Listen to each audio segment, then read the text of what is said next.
สบายดีพี่น้องไก่ไทยลาวต่างประเทศต่างแดนวันนี้ก็พามาเบิ่งมาส้มนั่งจอยอีกแล้วเด้อพี่น้องนั่งจอยนั่งมุมบ่แม่นนั่งจอยแดงจอยแท้จอยว่าจอยคักจอยแน่จอยอะไรอะจอยอะรอพี่น้องเอ้ยจอยเห็ดกอกฟอก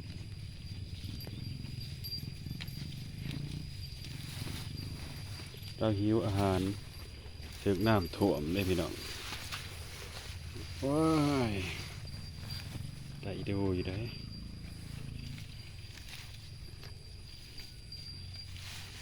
เอากินไปหาหญ้ามาให้เพิ่นตัดหญ้าจอยแล้วไปเจ้าสิเป็นนางตุ๋ย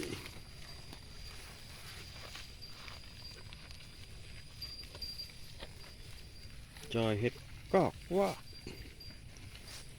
โอ้ยส่งกำลังใจให้เด้อพี่น้องนางจอยคนนี้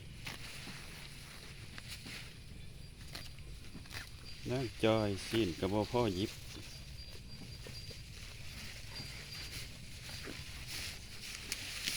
แล้วก็ได้ลูก3 ลูกเลย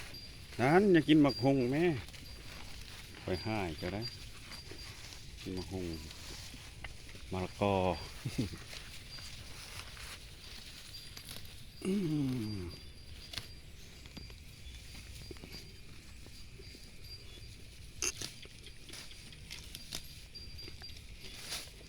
เราจะยืดเท้าไปเลยนั่งจอยเอากินมะฮุงอีกแล้วเอ้าโอ้ยต้องได้เข่งเขาได้บ้างเข่งพี่น้องเข่งเขา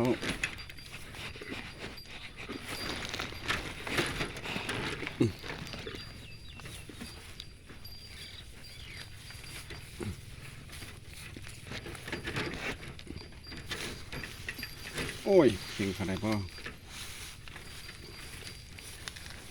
น่าให้คน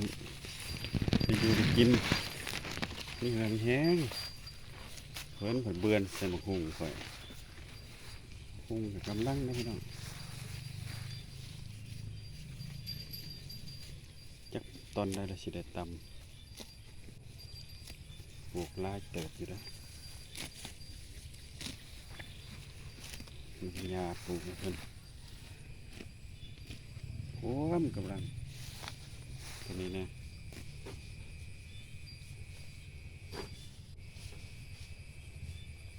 นั่นก็เป็นข้าวหน้าหวานมะยำพี่น้องเลย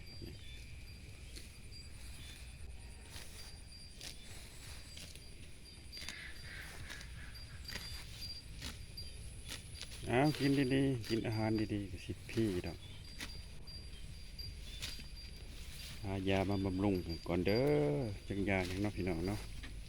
บอกเลยเด้อไปเลยหูกันนั่งจอยคนนี้นะมาจอยคักจอยแน่จอยแท้จอยว่า เอาบ่ว่ากันแล้วเนาะการอยู่กันกินบูดมสมบูรณ์กันเลยจอยมาสนี่ก็สิได้ขอบบุญขอบคุณขอมกขอบใจ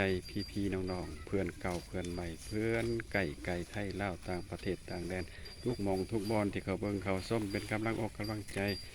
ให้พี่อาร์ตชาแนลคือเก่าถือว่าก็ห่างหายไปติดธุระปะปังกับบ่ได้เอ็ดคลิปให้พี่ให้น้องได้เบิ่งพอประมาณน้องพี่น้องเนาะกับโบว่ากันนะเนาะขอบใจหลายๆเอ้าซ้ำนี่พอกันคลิปหน้าบ๊ายบาย